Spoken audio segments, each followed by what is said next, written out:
Welcome to News Special. Thank you for joining us. I'm Yoon Jung-min. Over in Kazakhstan, President Yoon Suk-yeol will soon be receiving an official welcome from Kazakh President Kassym-Jomart Tokayev.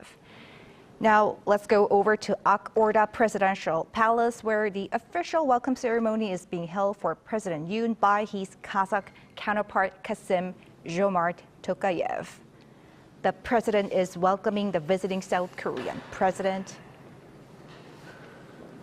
It looks like the delegation of South Korea was introduced to the president of Kazakhstan, and the delegation of Kazakhstan was also introduced to the president of South Korea.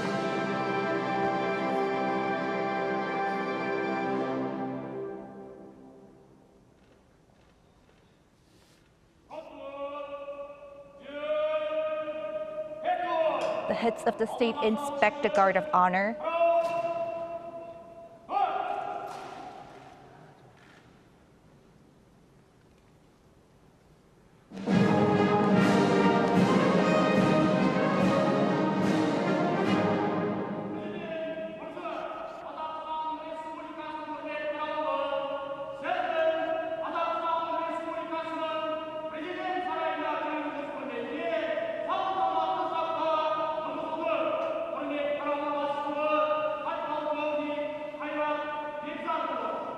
And here in the studio, we have our presidential office correspondent, Kim Do-yeon, to give us a preview and everything about this live coverage. Do-yeon, what do we expect from this ceremonial welcome? Well, we saw one 5 years ago during President Moon Jae-in's state visit to the country. And from what we're seeing right now, it doesn't seem to be much different in terms of the setting, the military review.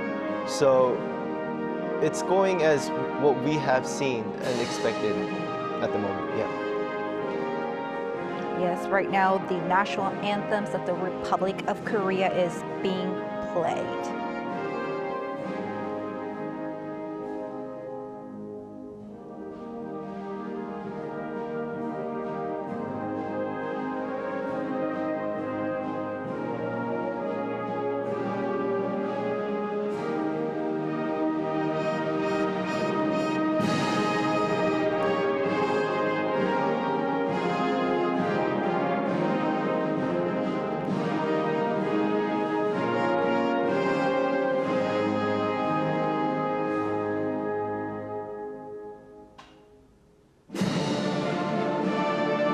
So right now, the national anthem of the Republic of Kazakhstan is being played.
The two presidents will be holding bilateral talks later in the day. What will be on the agenda? Right. Kazakhstan is the largest economy among the 5 Central Asian countries, so there's a lot to talk about there. Very rich in natural resources, and the two countries have been cooperating economically for a couple of decades now. South Korean cars are popular in Kazakhstan, and South Korea is looking into mineral supply chain issue. That's what the senior secretary to the President for Economic Affairs said prior to leaving will be on the top of the agenda between the two leaders. And it looks like the two leaders are now inspecting the Guard of Honor. All right, and Do-yeon, what can you tell us about the significance of this trip? As I said before, South Korea has enjoyed good relations with this country.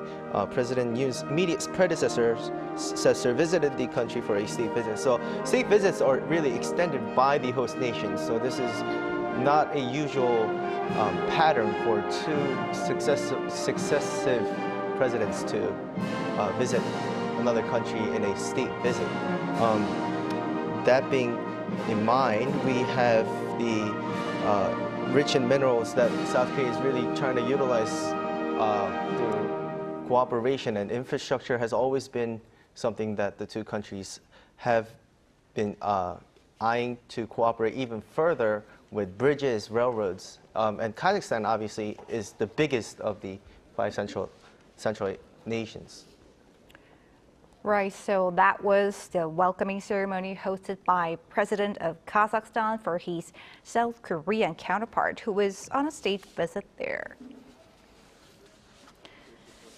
And over in Kazakhstan, we have our senior correspondent Woo Soo-young at the presidential palace in Astana as she travels with the president. And hi, Soo-young first, and we have also have correspondent Ho-yeon here. And Soo-young, let's go over to what to expect from this summit. First, we just saw this opening ceremony.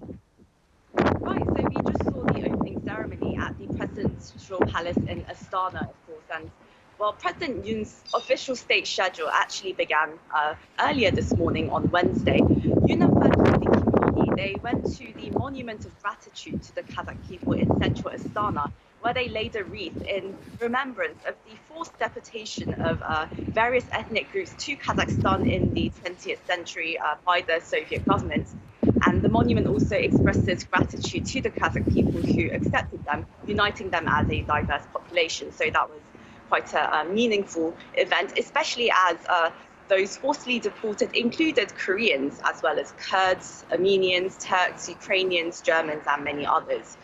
Now, of course, we saw President Yoon attend this welcoming ceremony at the presidential palace, where he'll be beginning his summit with his counterpart, his Kazakh counterpart, in just a few moments, I imagine.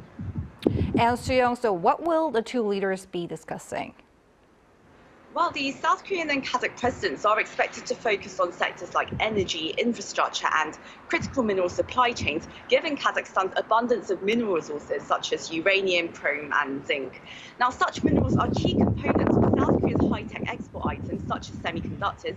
But the resource-poor country lags behind other advanced economies, having only 36 mineral mines globally compared to the United States' near 2,000 and Japan's 34, according to Korea International Trade Association's analysis. Now, President Yoon will also aim to support Korean companies to secure projects in the energy sector and infrastructure as well in Central Asia's largest oil-producing country.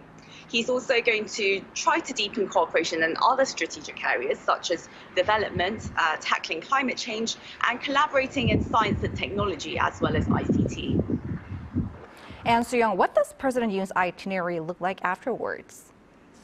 Well, following the summit, the two sides will indulge at a signing ceremony and hold a joint press conference, followed by a state luncheon. Now, after the official state visit events are over, President Yoon will head to a Korea-Kazakhstan business forum, where he will deliver a keynote speech to prominent figures in the business world from both countries. And in the evening, the South Korean leader will wrap up his visit to Astana with a concert featuring South Korean and Kazakh performers. I see. Thanks for updating us, Soo-young. That was our presidential office correspondent, Woo Soo-young, reporting live from Astana. Toyeon, you and I are going to discuss a little bit about this summit. So South Korea and Kazakhstan began their diplomatic ties in 1992. Bilateral relations have been strong since then in a range of fields. Tell us about their ties over the past 3 decades. Right, and as you said, they began diplomatic ties in 1992. They gained their independence in 1991, so that's just the year after their independence, after the fall of USSR. One of the big milestones for the bilateral relation was back in 2009 when the two nations became strategic partners. But even before that, they have been cooperating in terms of infrastructure. We saw railroads, bridges being built by South Korean engineering companies in Kazakhstan. And as Soo-young mentioned in her report, they are rich in uranium, chrome, and zinc, all essential for South Korea's economy itself, right? So the cooperation and even more room to grow is there. Now, but we do have to emphasize the cultural aspect between the two countries. As Soo-young also mentioned, there have been Korea-Kazakhstan in Kazakhstan, ethnic Koreans that were deported back during early 1900s by USSR. So from the roots, the two countries share a lot of similarities. Kazakhstan itself is very diverse. So bilateral relations overall have been good so far. Yeah. You pretty much touched upon there, but how significant is Kazakhstan in terms of diplomacy, supply chains, and trade? Right. Before leaving, we heard the presidential office say, with the war in Ukraine, the region is critical, right? It's the bridge between Asia and Europe.